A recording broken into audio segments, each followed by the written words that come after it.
दोस्तों, आज से ठीक 25 साल पहले हिंदुस्तान के टेलीविजन में एक बहुत बड़ी घटना बनी थी। एक शो टेलीकास्ट हुआ था और उस शो से शुरू हुई कंपनी ने इंडियन टेलीविजन की हिस्ट्री चेंज कर डाली। उस कंपनी से बने शोज में, सीरियल्स से, फिल्मों से निकल के लोग पार्लियामेंट तक पहुंच गए, मिनिस्टर बन गए, अनगिनत टेक्नीशियन, अनगिनत एक्टर्स, न जाने कितने म्यूजिक डायरेक्टर, न जाने कितने राइटर्स, कितने डायरेक्टर्स, कितने कैमरामैन उस शो से इस इंडस्ट्री को मिले। पर उस शो की एक खास बात यह थी कि ये शो दो लोगों का सपना था। एक 18 साल की लड़की का सपना जो ऑलरेडी जुहू के अंदर रहती थी। उसका बाप बहुत बड़ा फिल्म स्टार था। उसके बंगले के बेसमेंट में मर्सिडीज से लेकर एक से एक हाई एंड गाड़ियों की लाइन लगी थी। सोफर्स बैठते थे गेट के ऊपर। और वो लड़की चाहती तो आम किसी भी एक्टर के बच्चे की तरह शादी करके अपना घर बसा के सेट हो जाती थी। पर उसकी जिद थी कि मैं अपना नाम खुद बनाऊंगी और मेरा बाप एक दिन मेरे नाम से जाना जाएगा। वो बात सही हुई। लड़की का नाम था एकता कपूर और शो का नाम था हम पांच और कंपनी का नाम था बालाजी टेलीफिल्म्स। और दूसरे एक आदमी का सपना था इस शो से जुड़ा। वो एक्सट्रीम अपोजिट लेवल पे था। मलाड़ के स्लम में रहने वाला एक छोटा सा राइटर जो 10 बाय 15 की खोली में रहता था। उसके बाप की कोई फिक्स इनकम नहीं थी।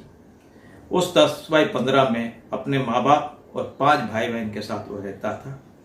म्यूनिसिपैलिटी टॉयलेट की लाइन में खड़ा रहता था। खुद 12वीं में 7 बार फेल हो चुका था और उसकी एजुकेशनल क्वालिफिकेशन के हिसाब से उसको कोई प्यून की नौकरी भी नहीं देने वाला था। पर उसकी जिद थी कि मैं इस मुफलिसी के दलदल से निकलूंगा। ये जो सड़क है जिसमें मैं चल के निकलता हूं, इस पर से मेरी गाड़ी जाएगी। रोज मेरा पेपर में नाम आएगा। मैं किसी अच्छे इलाके में सेट होऊंगा। और उसका सपना भी सच हुआ। वो आज एक अच्छे एरिया में, अच्छे मकान में, अच्छी फैमिली के साथ रहता है। उसके बच्चे अच्छा एजुकेशन पा रहे हैं। उसका भी नाम है और उसका नाम था इम्तियाज पटेल, जो आपके सामने बैठा है। मैं अपने आप की तारीफ के लिए ये वीडियो नहीं शूट कर रहा हूं। बड़े इत्तेफाक की बात है कि 25 साल के बाद हम पांच परसों से यानी 13 तारीख से जी पे फिर रिपीट टेलीकास्ट हो रहा है। तो इतिहास याद आ रहा है। पूरी कहानी का मोरल ये है कि सपना देखो। एकता कपूर ने सपना देखा। उसका 70 mm सपना था। 1.25 लाख से शुरू हुई कंपनी आज अप्रोक्सीमेटली 900 करोड़ की कंपनी है। न जाने कितनी प्रॉपर्टी है, न जाने कितने सेट है। और अगर उसने जो सॉफ्टवेयर प्रोड्यूस किया है वो अमेरिका में होता तो मिलियन और ट्रिलियन में उसकी वैल्यू होती थी। और उसने जितने लोग इंडस्ट्री को दिए है, जितने लोगों को रोजगार दिया है, हजारों लोगों के घर बस गए, हजारों लोगों की गाड़ियां हो गई, हजारों लोगों के फ्लैट हो गए। सारा उसके सपने को श्रेय जाता है। दूसरा, मैं अपनी बात करूंगा तो मैं जहां था वहां से इतना बड़ा सपना देखना वो बेवकूफी कही जाती थी। लोग मजाक उड़ाते थे। पर सपने सच होते हैं, ये प्रूव हुआ है। उसी एरिया में लोग आज मेरी सक्सेस की कहानियां बोलते हैं। मैं अपने बच्चों को अपने किस्से सुनाता हूं, खुश होता हूं। और आज 25 साल के बाद मुझे ऐसा सेटिस्फेक्शन है कि बहुत उतार चढ़ाव आए और बहुत उतार चढ़ाव आएंगे, पर सफर रंगीन रहा है। और सपना देखने की जिद थी, सपना सच हुआ है। तो याद रखें, ये वीडियो शूट करने का मेरा मकसद है सपना देखो। बंद आंखों के सपने ब्लैक एंड व्हाइट होते हैं, शायद उसकी लिमिट होती होगी। पर खुली हुई आंखों से देखा सपना कि स्काई इज द लिमिट। तो देखिए, सपने देखिए, एम्बिशन रखिए, जितना बड़ा हो सके सपना देखिए और उसको सच करने के लिए दौड़ लगाइए। Thank you very much.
નમસ્કાર દોસ્તો, હું જય વસાવડા પ્લેનેટ જેવી ઉપર જરા ભારે હૈયે આજે ઉપસ્થિત થયો છું. આમ તો જ્યારે હું આ શૂટ કરી રહ્યો છું ત્યારે હોળીનો દિવસ છે, પણ ક્યારેક એવું પણ થાય કે આપણા હૈયાની અંદર થોડો દહા એવો પ્રગટેલો હોય કે જે અનેક રંગો આપણી સામેથી પસાર થઈ જાય, યાદોના, સ્મરણોના, અધૂરપ અને મધુરપના.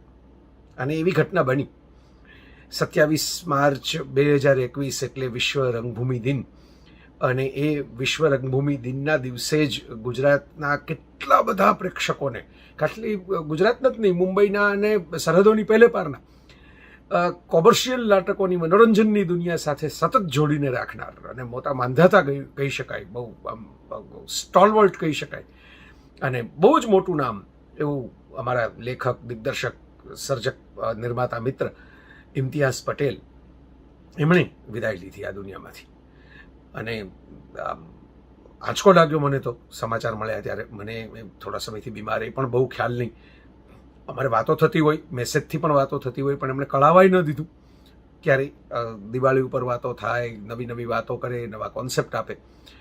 અને મારે એમની સાથેની ખૂબ બધા સ્મરણો છે, એ ક્યારેક નિરાતે વાત કરશું. આજે તો સ્પેસિફિકલી ઘણા બધા મિત્રોને ખબર હશે જે જય વસાવડા સાથે કનેક્ટેડ હોય એવા મિત્રોને. અહીં ટ્રેલર પણ મૂકેલું, તમે અત્યારે પણ જોયું હશે ફરીથી. જયકારા શો આખો એક પહેલો જ દુનિયાની અંદર આવો કંઈ મોટિવેશનલ સ્પીકરો તો ઘણા બધા છે અને ખૂબ બધા મોટિવેશન સ્પીચીસ દુનિયાભરની અંદર અપાય છે, પણ આવો મોટિવેશન આપતો શો આખો ડિઝાઇન થયો હોય, જેની અંદર આખું બ્લેન્ડિંગ હોય, અલગ અલગ ફિલ્મોનું, વિઝ્યુઅલ્સનું, સ્કીટનું, રમૂજોનું અને ઓડિયો વિઝ્યુઅલ સાથે એક વ્યક્તિ જ આખી પ્રસ્તુત કરે એ શોને, અને એની કોમર્શિયલ ટિકિટો વેચાય, એનું માર્કેટિંગ થાય, એનું પોસ્ટર બને. એ આખો વિચાર જ અમારા પ્રિય ઇમ્તિયાઝભાઈનો. અને એ શો અમે બહુ સાથે કામ કર્યું. થોડો સમય જ એ કરી શક્યા કોરોનાને કારણે હોલ્ટ આવી ગયો, શો સફળ થયો, ખૂબ સરસ ચાલતો હોવા છતાં, અને પડદો પડી ગયો અને ઇમ્તિયાઝભાઈની એક્ઝિટ થઈ ગઈ. એ કર્ટન કોલ વધારે વસમો લાગ્યો પહેલાં કર્ટન કોલ કરતાં. પણ મને હજી યાદ છે અને હજી એ વાત મારે તમારી સાથે શેર કરવી છે, એ જયકારા વખતના અમારી મોમેન્ટ્સની. ઇમ્તિયાઝભાઈ સાથે મારો પરિચય ઈટીવીના સંવાદો કરતો 2005-6ની સાલની અંદર એન્કર તરીકે બધાના ઇન્ટરવ્યૂઝ કરતો અલગ અલગ સેલિબ્રિટીઝના, ત્યારે મુંબઈની અંદર સેટ ઉપર થયેલો. પછી કંઈ બહુ સંપર્ક રહેલો નહીં, પણ હમ 5 સિરિયલ એમણે લખેલી અને તમે આખી એ જર્નીની વાત એમના જ મોઢે એમના વિડીયો એમણે બનાવ્યા. લોકડાઉનની અંદર થોડા નાનકડા વિડીયો બનાવતા. મેં એ જોઈને ફોન કર્યો. મને કે બસ તમારા બધાને જોઈને મને એમ લાગ્યું કે ચાલો હું પણ થોડીક વાતો શેર કરું મારા જીવનની, અને હમણાં બધા ફ્રી બેઠા છે તો કદાચ જોવે. અને આમ મને કે હવે ફેસબુક ઉપર બહુ બધી પોલિટિકલ ધમાલો ચાલતી હોય છે, પણ મારી દીકરીને કારણે મને ઇન્સ્ટાગ્રામ જડી ગયું, તો ભલે જોવે ઓછા, પણ મને કે મારે મોજથી મસ્તીથી મારી વાત કેટલીક શેર કરવા માટે બનાવવા છે. તો એ જ વિડીયોમાં એમણે એમના સપનાની મને ખૂબ ડિટેલમાં એમણે વાત કરેલી. કેવો સંઘર્ષ, કેવી ગરીબી, આમ શિક્ષણ પણ નહીં, અને એ બધાની વચ્ચેથી એમને એમ થયું કે નહીં, આ ભવિષ્ય મારી પછીની પેઢી આવું ભવિષ્ય ન હોય. અને આમાંથી માણસ ક્રાઇમના, નેગેટિવિટીના, વ્યસનોના બધા જ રસ્તે જઈ શકે, પણ એમાંથી એ ક્રિએટિવિટીના રસ્તે ગયા, નેગેટિવિટીને બદલે. એટલે આખી જિંદગીનો રસ્તો જ એમણે પોઝિટિવ કંડાળ્યો, પોઝિટિવ પાથ ઉપર જ ચાલવાનું એમણે નક્કી કર્યું. અને હમ 5 જેવી સિરિયલ એકતા કપૂર માટે એને લખી અને ઇતિહાસ થઈ ગયો. અને પછી તો એ સિરિયલ ને એના પાત્રો ને એને કારણે શું શું થયું એ બધું એમણે જ કહ્યું. અને ઇમ્તિયાઝભાઈ તો ખૂબ સફળ થયા, અને સુભાષ ઘઈ, ડેવિડ ધવન, ગોવિંદાની ફિલ્મો, સંજય દત્તની ફિલ્મો, ક્યાંક અમિતાભની ફિલ્મ લખવાની વાત આવે, ક્યાંક શાહરૂખ ખાનની ફિલ્મ લખવાની વાત આવે, અને દિગ્દર્શનની અંદર પણ એમનો સિક્કો લાગી જાય, અને બધાની સાથે મૈત્રીપૂર્ણ સંબંધો એમના ખૂબ મીઠા. અને એ બધું છોડીને એ નાટકોની દુનિયામાં આવ્યા કે ભાઈ ના બહુ થઈ ગયું. હું એમને મળતો, વાતો કરતો, અમારે ખૂબ વાતો થતી કલાકોના કલાકો સુધી. એટલે મને ખ્યાલ હતો કે એમને અજંપો ને અકળામણ હતો. એ જુદી સ્વીટ પોઝિટિવિટીની દુનિયાના એક ભૂલા પડેલા બાળક જેવા માણસ હતા, અને બહુ પારખું, સમજદાર, ચકોર, ચબરાક. એમને આમ પગ મૂકે માણસ ત્યાં ખબર પડી જાય કે વાત શું છે ને શું થવાનું છે ને કોનાથી ચેતતા રહેવું કોની. મને અમુક વસ્તુઓ એમણે શિખામણ આપેલી હજી યાદ આવે છે કે આમ કરાય, આમ ન કરાય. આ આખી ઇન્ડસ્ટ્રીમાં એમના સિવાય મારું તો કોઈ બીજું કોઈ એવું હાથ પકડીને લઈ આવે એવું વેલ્યુશન જ નહીં, ડ્રામાની, સ્ટેજની, પ્લેની, નાટકની ઇન્ડસ્ટ્રીમાં. તો એટલા બધા શાર્પ, પણ એ શાર્પનેસ માંથી પોતાની જાતને અલિપ્ત રાખેલી. એ શાર્પ સંરક્ષણ માટે પોતે વાડ કરે ને, બગીચો પોતાનો સાચવવા માટે માણસ માળી કે ભાઈ આ કાંટાની વાડ છે એટલા માટે મારા ફૂલો કોઈ લઈ ન જાય, બસ એવી એમણે એ શાર્પનેસનો ઉપયોગ રાખેલો. અને એમાં અચાનક અમે પૃથ્વી થિયેટરની બહાર મળી ગયા એમના દીકરા અને દીકરી સાથે, અને હેરી પોટર એમની દીકરીને બહુ ગમે એની વાત થઈ. મેં થોડીક વાતો કરીને એમની દીકરીને મજા આવી, અને પછી તો એ નાટકનો શો ચૂકાઈ ગયો આખો એમનો. અમે ખાલી 2 કલાક બહાર જ પૃથ્વીની બહાર સાંજ વિતાવી, એમાં ફરીથી કનેક્ટ થઈ ગયા. અને એના પછી JSK પુસ્તક જય શ્રી કૃષ્ણ મારું જ્યારે બહાર પડ્યું, ત્યારે ઇમ્તિયાઝભાઈ એમની પહેલી કોપી, મારી JSK પુસ્તકની લગભગ 30,000 નકલો અત્યાર સુધીમાં વેચાઈ ગઈ છે. ખૂબ બધા લોકોને ગમ્યું. કૃષ્ણના આશીર્વાદવાળું એક દેવતાય પુસ્તક હું એને ગણું છું. પણ એ JSK પુસ્તકની પહેલી કોપી ઇમ્તિયાઝભાઈએ લીધેલી મુંબઈની અંદર જ્યારે લોન્ચ થયું ત્યારે.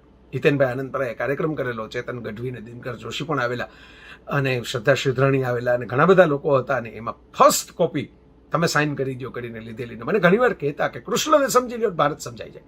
એમને બહુ ગમતું. એ કુરાનના પણ અભ્યાસુ હતા, અને બહુ સરસ બધી દુનિયાભરની વિગતો રાખતા. વાંચન ખૂબ સારું, અને ખૂબ બધું મર્મી માણસ, પામી ગયેલા માણસ, પહોંચી ગયેલા માણસ, પણ કૃષ્ણ એમને બહુ ગમે.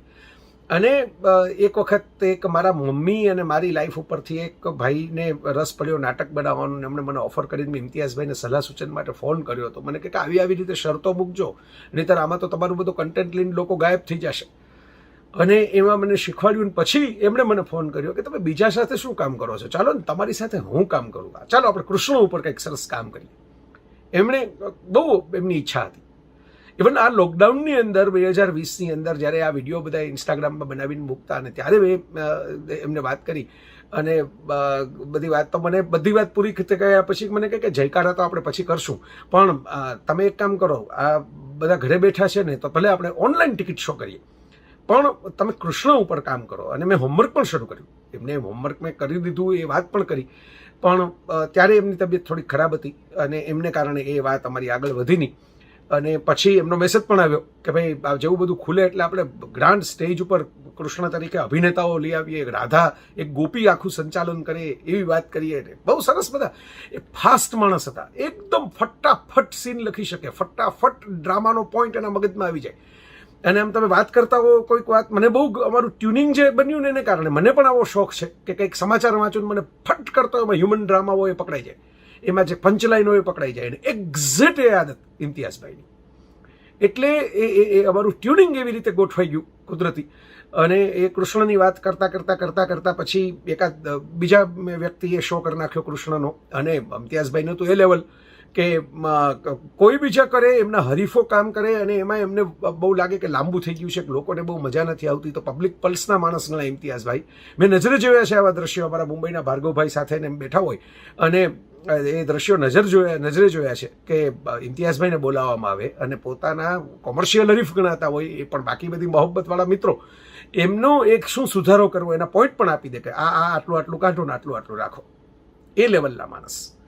તો મેં કીધું ભાઈ કોઈક કરે એવું જ આપણે સતત ન કરાય, કંઈક બીજું કરીએ, નવું કરીએ. અને એમાંથી એમણે એક કોન્સેપ્ટ આપ્યો. મેં કીધું આટલું તો મને ભરોસો નથી મારી જાત ઉપર.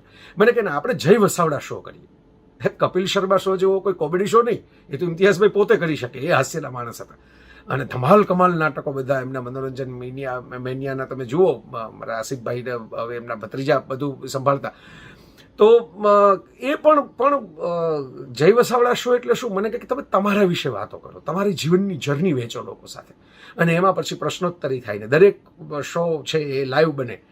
અને એ પ્લાન એટલે મેં કીધું આ જરાક ઓવર લાગશે. અને મને કે તમારી આમ એન્ટ્રી ને આમ સિંહાસન ને આમ લાઇટિંગ ને આમ, મને કે હોલિવૂડ લેવલનું કામ કરીએ આપણે.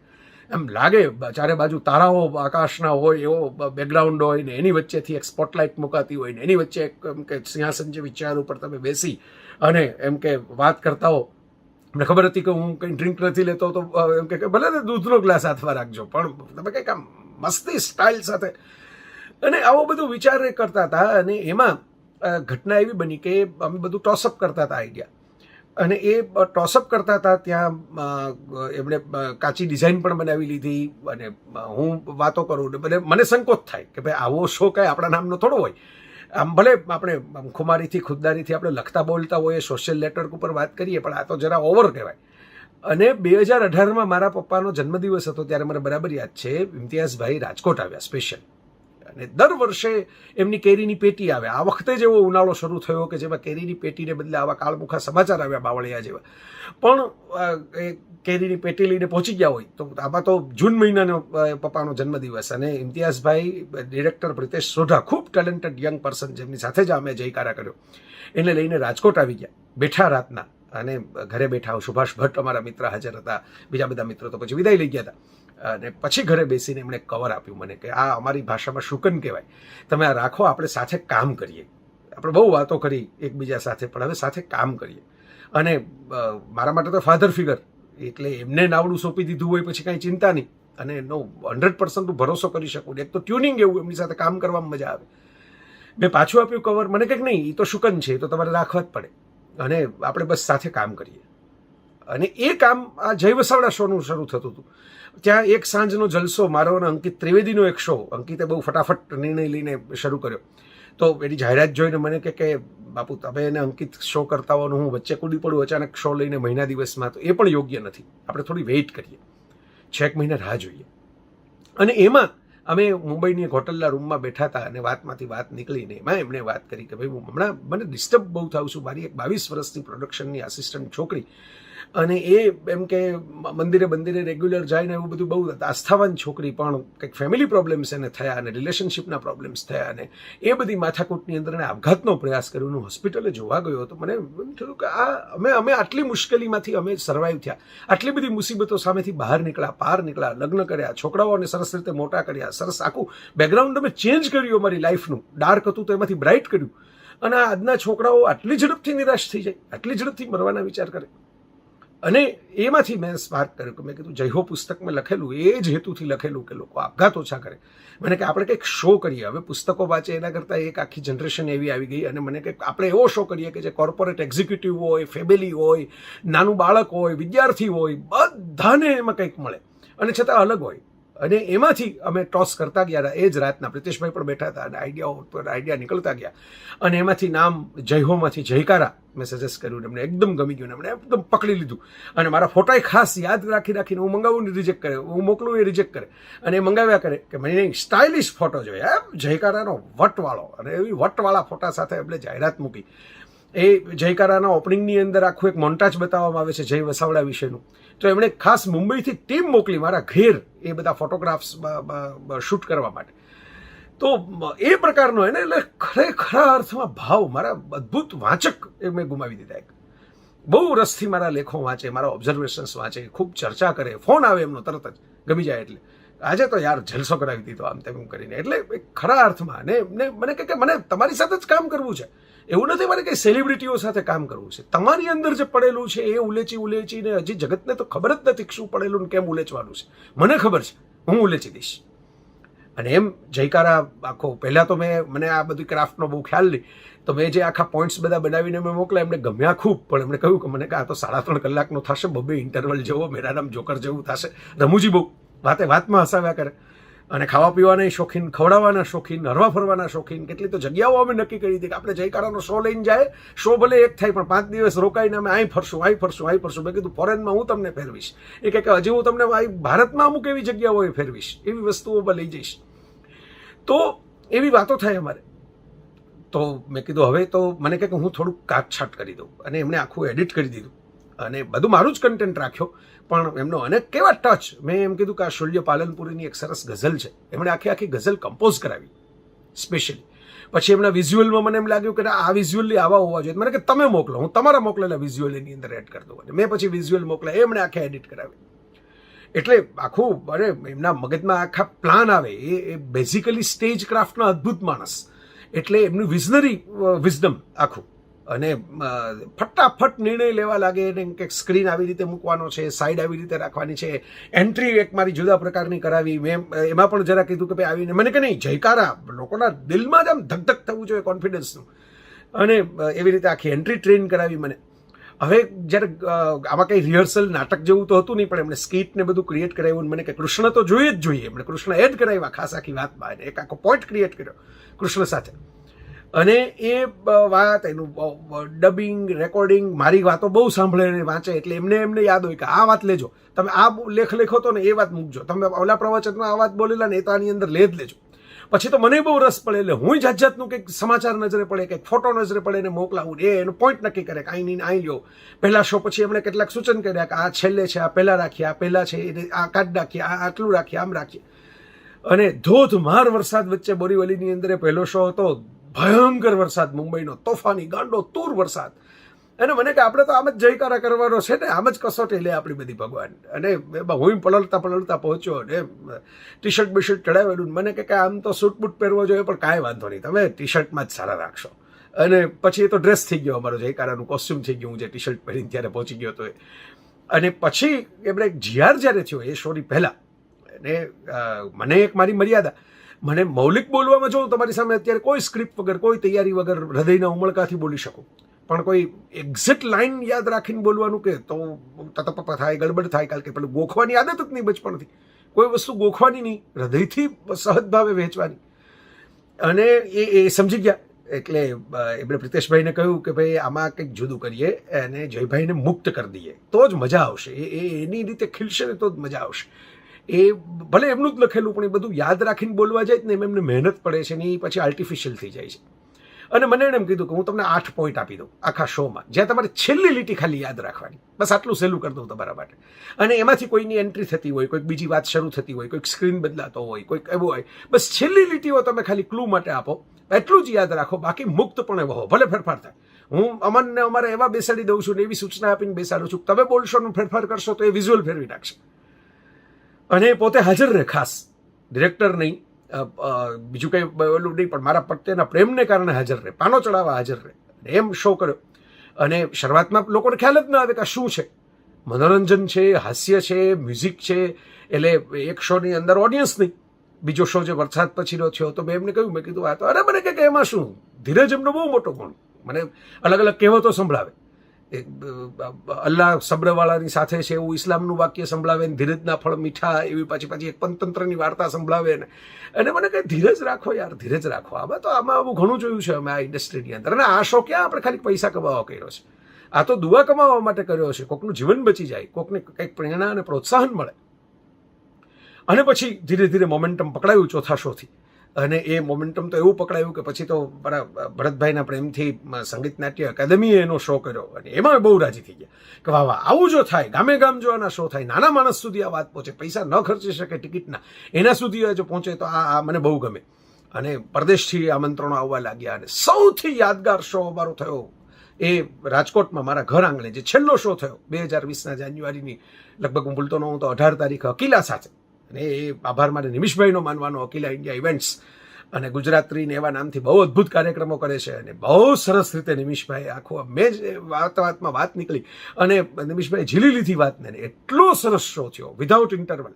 અમારા પ્રિય કિરીટ કાકા પણ હાજર રહ્યા, ખાસ અમારો વડલો ગણાય. અને એ શો હાઉસફુલ, પાસની પડાપડી, જાત જાતના વીવીઆઈપીનો ફોન આવે ને મારા કુટુંબના બધા સભ્યો પણ શો જોવા માટે હાજર રહી. ઇમ્તિયાઝભાઈ ત્યારે પહોંચી ન શક્યા પણ એમની આખી ટીમ હાજર. અને મને ફોન આવે ને મને કહે કે મારે હવે રાજકોટ આવું, ત્યારે અકીલાના આંગણે એકવાર જવું છે આ બધા મિત્રોને મળવા માટે. એટલો પ્રેમ એમને એમ છલકાઈ ગયો. અને શો પણ એવો શાનદાર થયો. મને કે ધીસ ઇઝ ઇટ, જો મને કે આવો જયકારા, આ આપણો ક્લાસિક જયકારા.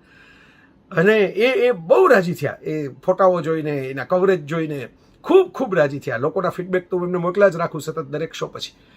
અને બધાના એવા લોકોના ફીડબેક આવે. અમારા રીટાબેન, અમારા દેવકી બધા અમદાવાદ જોવા આવેલા. એ અજીતભાઈ ગોરને પણ ગુમાવ્યા આપણે ગયા વર્ષે એ શો જેમણે કરેલો ત્યારે અમદાવાદમાં. અને સુરતમાં અમારા મિત્રો બધા જોવા આવેલા. અને બધા લોકો બેકસ્ટેજમાં પણ વાત કરે, ક્યારેક શેર કરે પોતાની ફિલિંગ. અને એ બહુ જ મને કે આપણે અલગ અલગ કંપનીઓના કર્મચારીઓના પેશનથી વાત કરે કે અમારે પહોંચાડવો. મને કે તમે બિઝી, હું બિઝી, પહોંચી ન શકાય. પણ આ શો ઇમ્તિયાઝ પટેલ વગર થાત નહીં. ભલે કન્ટેન્ટ મારો હોય, ભલે એ વિચાર, પણ એ આખો કોન્સેપ્ચ્યુઅલાઇઝ એમને કર્યો, એમને વિઝ્યુઅલાઇઝ કર્યો, એમાં સ્કીટ, નાટ્ય તત્વ ઉમેર્યું, એનું પ્રેઝન્ટેશન મને શીખવાડ્યું, મને એક હામ આપી કે તમે આ કરી શકશો ને તમારે કરવું એ જોઈએ બીજા માટે, તમારી અંદર જે ખજાનો પડ્યો છે ઉલેચવા માટે. અને એમ કરતાં કરતાં આ આખી જયકારાની યાત્રા અમારી શરૂ થઈ. શો શરૂ થાય ત્યારે પહેલો શો પૂરો થયો અને મને સીધું ચેકનું કવર આપી દે, ચેકથી પેમેન્ટ કરે. અને હું કહું કે આ તો વધારે છે ઇમ્તિયાઝભાઈ, આટલા તો હું કંઈ એમને પ્રવચનમાં ન લઉં. મને કે યાર તમારા માટે એટલા હોવા જોઈએ, એવું મારે દિલથી હું એમ માનું છું કે હોવા જોઈએ. હું એવો પ્રોડ્યુસર નથી કે આર્ટિસ્ટના પેટ કાપીને કામ કરું. મને તો એવું લાગે કે ના આમાં કંઈક હોવું જોઈએ. મને તો રસ છે ગુજરાતી ભાષાને, તમારા જેવો માણસ મળ્યો છે તો એ કેમ સુખી થાય. અને ગણતરીમાં જેટલા ચોક્કસ એટલા જ હિસાબમાં નિખાલસ અને પ્રેમથી વાતો કરે. ન તમારે જોતું હોય તો પણ ફ્લાઇટની ટિકિટો આપીને બોલાવે. અને કે પાછા સૂચનાઓ આપે કે ભાઈ આ ઇન્ડસ્ટ્રી વિચિત્ર છે, ધ્યાન રાખજો, હોટલે પૂછી લેવી, આ પૂછી લેવું, આમ કરવું, આમ લેખિત લઈ લેવું, આમ કરવું. પણ અમારા બે વચ્ચે કોઈ લખાણ નહીં, કોઈ વ્યવહાર નહીં, કશું જ નહીં. આમ જ પ્રેમનો સોદો, મોહબ્બતનો સોદો. અને ઇમ્તિયાઝભાઈ જતા રહ્યા, ઘણું અધૂરું રહી ગયું દોસ્તો. મારે કૃષ્ણબાળું તો એમનું સપનું જ અધૂરું રહી ગયું. મને લોકડાઉનમાં લેસન આપેલું, મેં લેસન પૂરું પણ કરેલું. એમનો પોતાનો જે આખો કોન્સેપ્ચ્યુલાઇઝ કરેલો શો હતો જય વસાવડા શો, એ પણ અધૂરો રહી ગયો છે. એમ કહેતા હતા કે આપણે કરશું ને, આપણે 2-3 વર્ષ જવા દો અને આપણે તમારી ગોલ્ડન જ્યુબિલી યરની અંદર શરૂ કરશું એમ કરીને વાતો કરતા. પણ એ પણ અધૂરું રહી ગયું. અચાનક જ જતા રહ્યા એવું મને તો લાગે. ભલે થોડા સમયથી બીમાર હતા એ પાછળથી મને ખ્યાલ આવ્યો, પણ તો વિડીયો મૂકે, આ મૂકે, તે મૂકે. હોશ એમની દીકરી રોડ્સની સ્કોલરશિપ અત્યંત પ્રતિષ્ઠિત કહેવાય એવી અમેરિકાની લઈને ભણવા જાય એનો ખૂબ હરખ એમને, ખૂબ આનંદ કે વાહ આપણે ક્યાંથી ક્યાં પહોંચ્યા. અને એ સંતોષ એ લઈને જીવે. ને આજુબાજુની પરિસ્થિતિ, બહુ સંવેદનશીલ માણસ, અંદરથી ભીતરથી ખૂબ ભીના માણસ. ને બધું બહુ ગમે. મોરારી બાપુ બહુ ગમે, બધા અલગ અલગ ગાંધી બાપુ બહુ ગમે. બધાની વાતો સાંભળે, બધાની મારી સાથે વાતો કરે.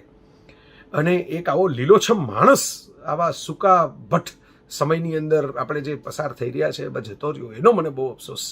એનું આવું ટ્રેડમાર્ક હાસ્ય આખી દુનિયા એમણે ગ્લેમરની છોડી દીધી કે ભાઈ નહીં આપણે નાટકોના બાદશાહ થઈને રહીએ. એ બધી જૂઠની દુનિયા છે, ફરેબની દુનિયા છે. ફરેબની દુનિયામાં પછી આપણે આપણો અંતરાત્મા વેચીને જીવવું પડે એ મને ગમતું નથી. એમ કરીને એમણે આખી દુનિયા, પણ તોય એક ફોન ઉપર વિદ્યા બાલન કે સ્મૃતિ ઈરાનીજી કે એકતા કપૂર કોઈ પણને સીધા ડાયરેક્ટ વાત કરી શકે ને એટલો જ ઉફાળો રિસ્પોન્સ મળે, બધાની અંજલીઓ પણ આવી છે એ મેં જોયું છે. તો એ ઇમ્તિયાઝ પટેલ અમારા લો પ્રોફાઇલ રહ્યા, પોતાના તખ્તાને બોલવા દીધો, પોતાના આર્ટિસ્ટોને બોલવા દીધા, પોતે લેખક રહ્યા એટલે લેખકની જેમ પાછળ રહ્યા, પણ એમના સંવાદો, એમના વન લાઇનર્સ મને બહુ ભણકારા વાગશે ઇમ્તિયાઝભાઈ, તમારા બહુ યાદ આવશો, તમે આખી જિંદગી યાદ આવવાના છો. કારણ કે ઓશો કહેતા ને, તમારું તમે વાંચેલું છે, તમે મને ફોન પણ કરેલો વાંચીને કે ભાઈ અધૂરું રહી જાય ને એ પછી બહુ પીડા આપે, કે આપણને સંબંધમાં અફસોસ એ નથી થતો તો કોઈ જતું રહ્યું, કારણ કે જવાનું તો આપણે છે, પણ અફસોસ તો એ થાય છે કે જ્યારે હતા ત્યારે કેટલું અધૂરું રહી ગયું. એ અફસોસ મને પણ કોરી ખાશે, પણ બહુ ઝટકો લાગે ને જે મારા જીવનમાં ક્યારેક જે એવા લાગ્યા છે ઝટકા, એ કે અરે મારો આધાર જતો રહ્યો. મને સમજીને સાચવી શકે એવા માણસો જ બહુ ઓછા જડ્યા છે મને, અને એમાંથી કોઈક જતું રહે ને એટલે મને તો આમ આખો મારી હું ઊભો હોઉં જમીનની નીચેનો એક આખો પાયો ખળભળી ગયો હોય એવી અનુભૂતિ થાય. અને ભલે ઇમ્તિયાઝભાઈ જ શીખવાડી ગયા છે કેમ હસીને એમાંથી પસાર થવું અને આ જિંદગીના જયકારા કેમ ચાલુ રાખવા, પણ મને હજી યાદ છે એમની નાની નાની ટિપ્સ, એમની નાની નાની સૂઝ સમજ કે આમ કરી શકાય, આમ ટ્રાવેલિંગ કરવું હોય તો આવી રીતે શો કરાય, ઘર આંગણે કરવો હોય તો આવી રીતે કરાય, કોસ્ટ કટિંગ કરવું હોય તો આવી રીતે કરાય. અને એમનું પેશન કે મને કે એકવાર ખભે હાથ મૂકીને જયકારાના અમારો શો NCPA અંદર હતો, અરે વર્લીની અંદર હતો, અને ત્યાં ખભે હાથ મૂકીને મને બહુ સરસ મજાની વાત કરી. મને કે આમાં એક બહુ મહત્વની વાત છે, હવે છે ને બહુ કોમેડી સુપર હિટ નાટકો ભજવા છે, પણ આ શો કંઈક એવું કરવું છે કે હવે આ લેવલે પહોંચ્યા, આ કર્યું, ફિલ્મો બનાવી લીધી, ગુજરાતી ફિલ્મો બનાવી લીધી, હિન્દી ફિલ્મો એમને લખવાની છેલ્લે પણ ઓફર હતી બોડી કપૂરની, મેં એવું સાંભળ્યું, પણ એમ કે આપણે કંઈક આપણા લેવલનું કામ કરીને બતાવવું છે, અને એ એમણે કરીને બતાવવામાં એમને રસ હતો કે ભાઈ આ જયકાર, આ મને, હું આ ઇમ્તિયાઝ પટેલનો માયલો, આ અંદરથી નીકળેલો અવાજ કે આવું કંઈક કરીએ, લોકોને બેઠા કરીએ, લોકોને સુસ્ત બેઠા છે ને પોઝિટિવિટીનો સંદેશ આપીએ, અને સાત્વિક, સાચી, વાસ્તવિક પોઝિટિવિટી. મેં ઇમ્તિયાઝભાઈને કહેલું, મેં કીધું આપણે છે ને સપનાઓની વાત કરવી છે, પણ સફળતાની વાત એટલે નથી કરવી કે સપનાઓ સાથે સંઘર્ષ જોડાય ને પછી સફળતા આવે તો આવે, પણ સપના અને સંઘર્ષ બે માણસ પાસે હોય તો સફળ ન થાય ને કદાચ કોઈ કારણથી, તોય એની જિંદગી એને જયકારા જેવી લાગે, કારણ કે એને મજા તો કરી લીધી ને, એ સમય તો સરસ ફાઇટિંગ સ્પિરિટથી પસાર કર્યો ને. અને એ જ આમ તો લવ એન્ડ ગોડ ફિલ્મ જ્યારે કે આસિફ બનાવતા હતા અને ગુરુદત્તને લઈને બનાવતા હતા, અને પછી સંજીવ કુમાર આવ્યા, અને પછી તો કે આસિફ ને સંજીવ કુમારને બધા વિદાય થઈ ગયા, અને માંડ ફિલ્મ થોડી કટ થયેલી ને એવી રજૂ થઈ હતી, મોહબ્બત ઓર ખુદા. પણ એ લવ એન્ડ ગોડ ફિલ્મ વખતે જ્યારે ગુરુદત્તે આપઘાત કર્યો અને અચાનક ગુજરી ગયા, ત્યારે બધાએ કે આસિફને કીધું કે તમે મોગલ આઝમ પછી આજે બનાવી છે, તમારું તો આખું શૂટિંગ અટકી પડ્યું, તમારા કેટલા પૈસા બરબાદ થઈ ગયા, અને કેટલો સેટ તમારો રખડી પડ્યો, અને તમારું તો ગુરુદત્ત સાથેનું. અને કે આસિફે રડતા સાદે એવું કહેલું, અને ઇમ્તિયાઝભાઈ પાસેથી આવી ટીટબિટ્સનો, ટ્રિવિયાનો ખજાનો સાંભળવા મળે, કલાકોના કલાકો અમે વાતો કરીએ, મુંબઈ હોય રાતના બેસીએ, ફોન ઉપર વાતો થાય, એ બધા એમના ઘરના સમજી જાય કે લાંબી વાત ચાલશે, અને ફેમિલી મેન પાકા, અને એમાં આ વાતો થાય ને એમાં એમણે કહેલું કે ભાઈ આદમી ચલા ગયા એ નહીં દેખતા કે આસિફ, ઇતના બડા ફનકાર ચલા ગયા, ઇતના બડા આદમી ચલા ગયા, ઇતના અચ્છા આદમી ચલા ગયા, आप ये कहते हो पैसे का क्या होगा, सेट का क्या होगा, शो का क्या होगा, फिल्म का क्या होगा.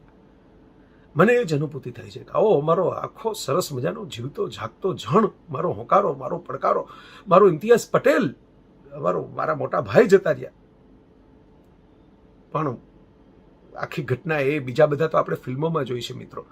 આ એ માણસ કે જે આનંદની વાર્તા જીવી ગયા આખી એમની બીમારીમાં, અને એ રાજેશ ખન્ના અને ઋષિકેશ મુખર્જીની જે ફિલ્મ હતી અને અમિતાભ બચ્ચનની ને એ આખી ફિલ્મ રીતસર જીવી ગયા, કોઈને કહ્યું જ નહીં ક્યારેય પોતાની પીડા વિશે, પોતાની વેદના વિશે, પોતાની બીમારી, દર્દ વિશે, અને બધાને રાજી રાખ્યા, અને એક દિવસે વિદાય લીધી, રંગભૂમિ દિનના દિવસે જ એક્ઝિટ કરી ગયા, ડ્રામેટિક એકદમ અચાનક જ. હજી તો ઘણું બધું બાકી હોય ત્યારે, અને બસ તો એટલું જ કહેવાનું ઇમ્તિયાઝભાઈ માટે છેલ્લે, આનંદ કભી મરતે નહીં. બાબુ મોશાય, ઇમ્તિયાઝભાઈ આનંદ હતા, આનંદ સ્વરૂપ હતા. એટલે જ શરૂઆતમાં એક એમનો વિડીયો મૂક્યો, અને શરૂઆતના વિડીયો પછી આ અંતમાં પણ એક વિડીયો છે, એ પણ તમે ખાસ જોજો. એ બે વિડીયોનો એમને કોમ્બિનેશન કરીને મેં મૂક્યું છે, અને અમારા એડિટર મિત્ર હિતેશે ફટાફટ તૈયાર કરી દીધું કે એમ તો ડિરેક્ટર છે એ પણ નાટકનો, પણ પ્રેમથી શોખથી ક્યારેક આવી જરૂર પડે તો દોડીને હું એને કહું. તો એણે કરી દીધું કે ભાઈ એક જે છે એ ઇમ્તિયાઝભાઈની એની અંદર હિન્દીમાં વાત છે સમજવા જેવી, અને એ ગયા વર્ષના છે બધા વિડીયો, અને પછી બીજી એક પાછળ ગુજરાતીમાં વાત છે. ક્યારેક આવી રીતે ઇમ્તિયાઝભાઈનો કોઈક બીજો વિડીયો લઈને કંઈક બીજી વાતો આપણે વહેંચશું, પણ બસ યાદ કરજો, એક સલામીને લાયક માણસ, એક જીવતો માણસ. મને સૌથી વધારે ખોટ રંગકર્મી, સફળ લેખક, અમારા જયકારાના પ્રોડ્યુસર, મારા મિત્ર, બધું ખરું, પણ એક આટલો સરસ જીવતો સંવેદનશીલ માણસ જતો રહ્યો ને, બસ આહા, એ પીડા, એ ખોટ, એ વેદના છે ને, એ બાળે છે, એ દજાડે છે આપણને અંદરથી, એ રંગોને બેરંગ બનાવી દે છે. સલામ इम्तियाज भाई, सैल्यूट. दोस्तों, इस रविवार की रात को 9 बजे 9 मिनट के लिए दिया जलाने का प्रधानमंत्री ने इस देश से आह्वान किया था और लोगों ने बढ़ चढ़ के हिस्सा लिया.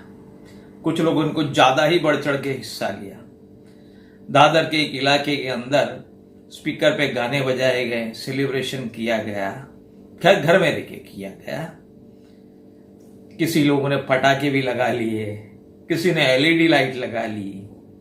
हमारे दोस्त अमान की छोटी सी बेटी, उसने अपनी बालकनी में खड़े रहकर कैंडल जलाकर अपनी तोतली भाषा में गो कोलोना गो, कैंडल इज कमिंग का नारा लगाया. ओवरऑल सारा इवेंट बहुत पॉजिटिव नोट पे पूरा हुआ और ये बहुत जरूरी है. इस अंधेरे में दिया जलाना प्रकाश फैलाने का प्रतीक है. पुरानी एक फिल्म का गाना होता था, ज्योत से ज्योत जगाते चलो, प्रेम का दीपक जलाते चलो, राह में आए जो कोई दीन दुखी, सबको गले लगाते चलो. खैर, ये टाइम लोगों को गले लगाने का नहीं है, 1 मीटर डिस्टेंस से मिलने का है. अभी किसी ने मेरे को व्हाट्सएप भेजा था कि इंसान से 1 मीटर की दूरी बनाए रखिए और इस माहौल में हिंदू मुसलमान की बात करने वाले से 1 किलोमीटर की दूरी बनाए रखिए. खैर, पॉलिटिकल बातें चलते रहती है, उसको चलने देने का, उनको इग्नोर करने का. बात चल रही है दिए जलाने की. ये वक्त है दिया जलाने का. एक कहानी याद आ रही पुरानी, बचपन में पढ़ी थी कि एक बहुत अमीर आदमी था, उसके 3 बेटे थे. अमीर आदमी बूढ़ा हो चला था, बहुत परेशान था कि मेरा ये सारा कारोबार, ये बिजनेस, ये प्रॉपर्टी, ये जायदाद, ये जमीन, ये कौन संभालेगा. और उसने अपने बच्चों की परीक्षा करने का तय किया. उसने अपने 3 बेटों को बुलाया और सबको 100-100 रुपया देकर कहा कि इस 100 रुपये से जो कोई भी एक कमरे को पूरी तरह अच्छी तरह से भर देगा, उसको मैं अपना सारा कारोबार, अपनी सारी जायदाद, सब कुछ दे दूंगा. बड़ा बेटा गया, बाजार से घास खरीद कर लेकर आया. उसने एक पूरा कमरा घास से भर दिया. दूसरे नंबर का बेटा गया, बाजार से कहीं से रुई लेके आया. उसने दूसरा कमरा रुई से भर दिया.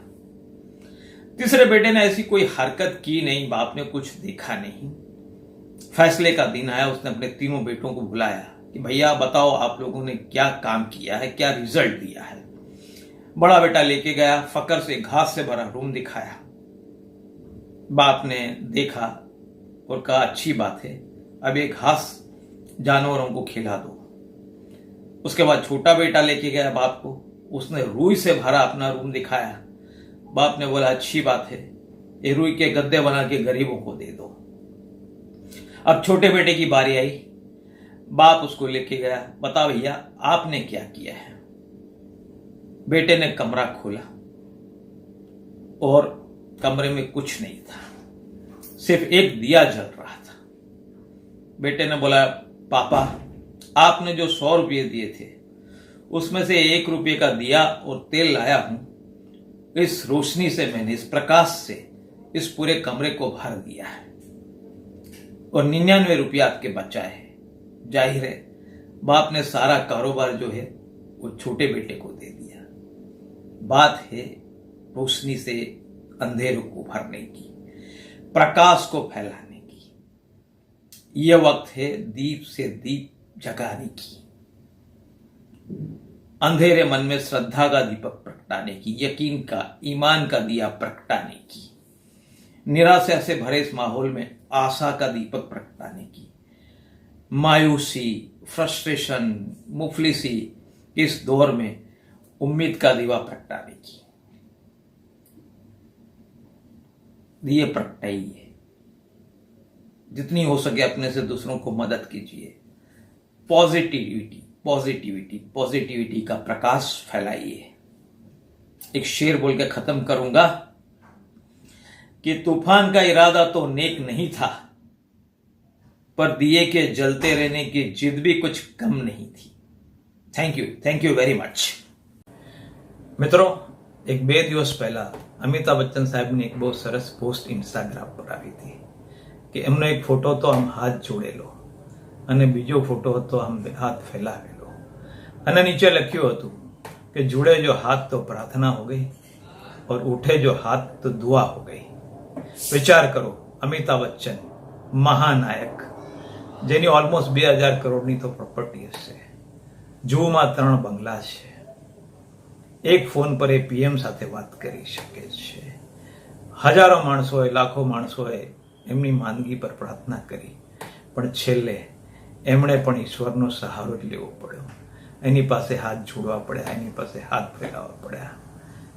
મોરલ ઓફ ધ સ્ટોરી એ છે કે માણસ ગમે એટલો મોટો થઈ જાય પણ ઉપરવાળા માલિકની સામે વામણો છે અને એની સામે એણે હાથ ફેલાવવા જ પડે છે, એની પાસે ઝૂકવું જ પડે છે। અને આ સમય આપણે બધાએ હાથ ફેલાવવાનો છે, હાથ જોડવાના છે અને એની સામે ઝૂકી જવાનું છે। પ્રાર્થના કરો, દુઆ કરો, પ્રેયર કરો, જે પણ ઈશ્વરને માનતા હો, ભગવાનને માનતા હો, ગોડને માનતા હો, ખુદાને માનતા હો। એક બહુ સરસ વાત હતી કે તમારા ઈશ્વર, તમારા ભગવાન, તમારા ખુદાને એ ના કહો કે તમારી મુસીબત કેટલી મોટી છે, પણ એ મુસીબતને કહો કે તમારો ખુદા, તમારો પરમાત્મા, તમારો ઈશ્વર કેટલો મોટો છે અને એ જ મદદ માટે આવશે। બધા હાથ ફેલાવી લો, બધા હાથ જોડી લો, બધા એની સામે નતમસ્તક થઈ જાઓ, માથું ટેકવી દો। આ વિશ્વને આજે અત્યારે દરેકે દરેક જણની પ્રાર્થનાની જરૂર છે અને સાંભળશે, એ સાંભળી રહ્યો છે, પોઝિટિવ ન્યૂઝ આવી રહ્યા છે, બધું સારું થઈ રહ્યું છે અને બહુ જલ્દી સારું થવાનું છે। બસ હાથ ફેલાવાના છે, હાથ જોડવાના છે, નતમસ્તક થઈ જવાનું છે, નમ્ર થઈ જવાનું છે અને એના દરબારમાં જતા રહેવાનું છે। તો પ્રાર્થના કરો, દુઆ કરો, પ્રેયર કરો, હાથ જોડો, હાથ ફેલાવો, માથું નમાવો। All the best. Thank you.